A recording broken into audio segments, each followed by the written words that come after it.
Item ಯಾವುದೇ ಇರಲಿ try ಮಾಡಿ ಆಚಿ ಚಿಕನ್ ಮಸಾಲಾ. ಭಾರತೀಯ ಜನತಾ ಪಾರ್ಟಿ ಮತ್ತು ಎನ್ಡಿಎ ಸರ್ಕಾರ, ಎನ್ಡಿಎ ಪಕ್ಷ ಇವತ್ತು ಯಾವ ರೀತಿಯಲ್ಲಿ ದೇವೇಗೌಡರಿಗೆ, ಸನ್ಮಾನ್ಯ ದೇವೇಗೌಡರಿಗೆ ಅವರ ರಾಜ್ಯಸಭಾ ಸ್ಥಾನವನ್ನು ನಿರಾಕರಿಸಿದ್ದಾರೆ, ಇದು ದೇವೇಗೌಡರಿಗೆ ಆಗಿರ್ತಕ್ಕಂಥ ಅಪಮಾನ ಅಲ್ಲ, ಇದು JDSಗೆ ಆಗಿರ್ತಕ್ಕಂಥ ಅವಮಾನ ಅಲ್ಲ. ಭಾರತೀಯ ಜನತಾ ಪಾರ್ಟಿ ಮತ್ತು ಎನ್ಡಿಎದವರು ಇಡೀ ಕರ್ನಾಟಕ ರಾಜ್ಯದ ಜನತೆಗೆ ಅಪಮಾನವನ್ನು ಮಾಡಿದ್ದಾರೆ. ಸಂಪೂರ್ಣವಾಗಿ JDS ಮತ್ತು ದೇವೇಗೌಡರ ಬೆಂಬಲವನ್ನು ತೆಗೆದುಕೊಂಡು ಪಾರ್ಲಿಮೆಂಟಲ್ಲಿ ಎಲ್ಲ ಮಸೂದೆಗಳಿಗೂ ಸಹ ಅವರ ಬೆಂಬಲವನ್ನು ತೆಗೆದುಕೊಂಡು ಅವರಿಗೆ ಈ ರೀತಿ ಮೋಸ ಮಾಡ್ತಾರೆ ಅಂತ ಯಾರೂ ಸಹ ನೆನೆಸಿರಲಿಲ್ಲ.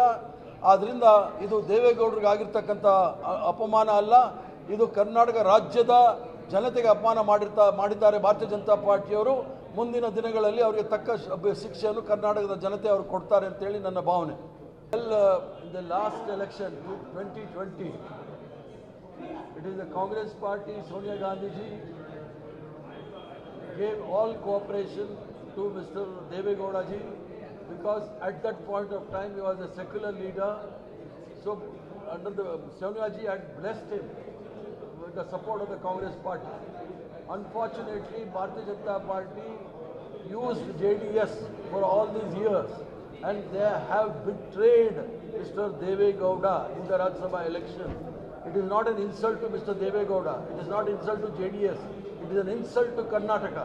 The Bharatiya Janata Party should have honored Mr. Devegowda for the support they had taken earlier.